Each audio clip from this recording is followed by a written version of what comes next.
Alrighty, guys, so welcome to the supply and demand video section. So this section is just honestly just going to be one video, excuse me, just because of the fact that supply and demand is basically another form of support and resistance. So it's going to be kind of like a real quick explanation. It's literally the same thing, honestly. You'll understand what I'm talking about as we see here. So what I'm going to show you right now is forms of supply and demand zone. So up here, notice how price tried to go up right here. And as you can see here, it left a humongous wick. It tried, but came right back down. So this can be a form of a supply and a demand zone. The same thing right here, how price tried to come back up, but since it was in a retracement, it kept going right back down. Now I'm going to do the same thing here. Try to go up, came back down. Same thing here. Try to go up, came right back down. So right here, I have 4 little supply and demand zones. This could be one right here, actually, to be honest. So notice how on these levels, the price tried to go and break above, but it didn't, and it failed, and it just kept coming down. So these are basically levels where price tried to break above, but they didn't. So what does that mean? That means in the near future, when price starts to do this, it will most likely touch this supply and demand zone. Basically, the previous resistance or previous support. Like I said, guys, it's very simple. It's the same thing, honestly. It's basically the same thing. So what it's going to continue to do, if it continues to keep going up, what it's going to do is touch the next one. Keep going, touch the next one, touch the next one. But that doesn't mean that price is going to touch it every single time. It doesn't mean that. No, it doesn't mean that it's going to happen every single time.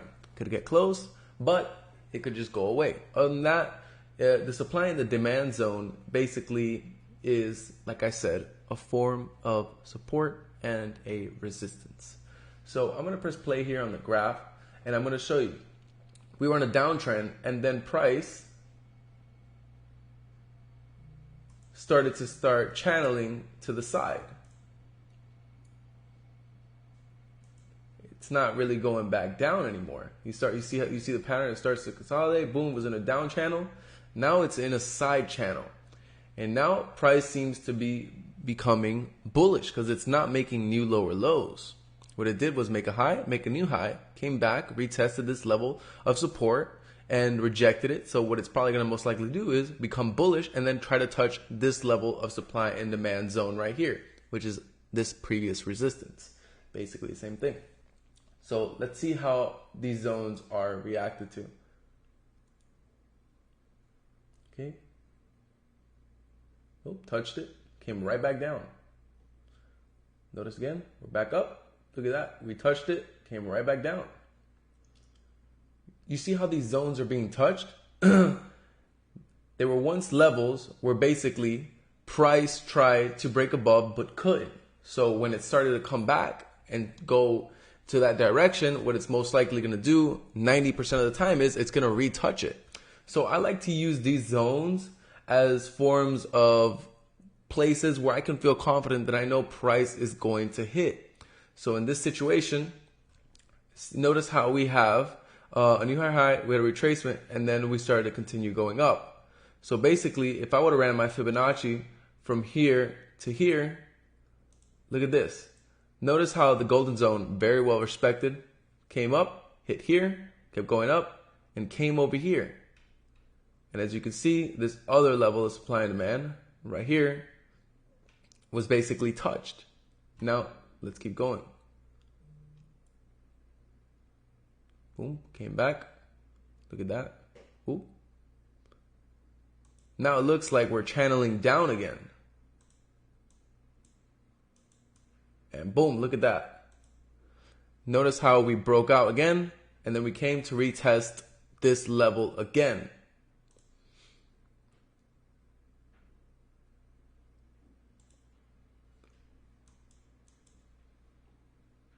and boom. Easy, super clean, and very simple. Fibonacci retracement here. Golden zone. Supply and demand. Take profit 3 hit. Take profit 4 is right under this other level of support and resistance. So most likely what price is going to do is it's most likely going to touch this level. Whether today or tomorrow, it's most likely going to touch this level because this form of supply and demand resistance was once touched, projected, came back, broke it, and now it's making its way to the next one. So we'll see what happens, later on in the future. You know what I mean? We'll see. And what happens is, most likely what it's going to do is it's going to touch this level. That's basically what it's going to do. So let's go to my favorite. Let's look at this, how this has been ranging. Basically, the same thing happened here. This level, this level, and now, most likely this level. You see that? At one time, we were here. One time we were here. One time we were here. And notice how price is making its way back. Same thing with GJ.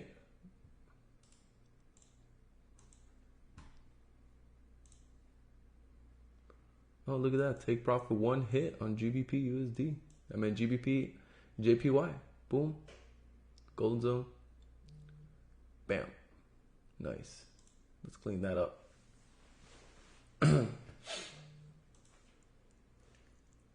Alrighty. So let's go back to the 4 hour. I like to do this on the 4 hour because, it's a lot more cleaner in my opinion because the daily candles are sometimes way too big.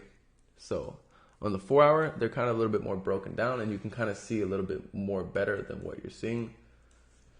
As you can see, the same thing. Let me just put this here. As you guys can see, this level was once there. This level was once there. This level is most likely going to hit. Very, very common.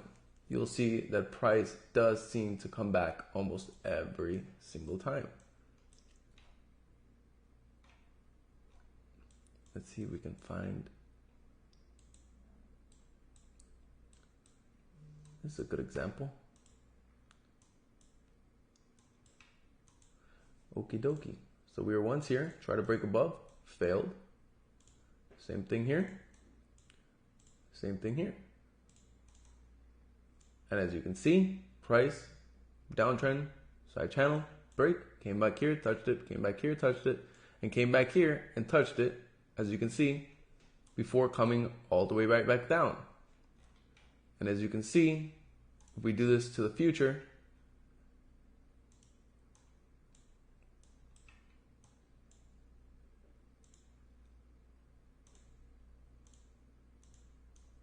and spread it, notice how price comes and keeps going.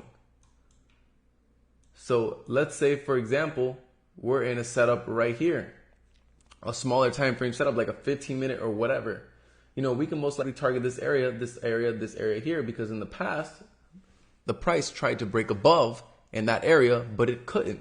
So when it starts to get near and break, market structure to continue to the upside or the downside, most likely price is going to find its way back to where it previously tried to break through, under, or above.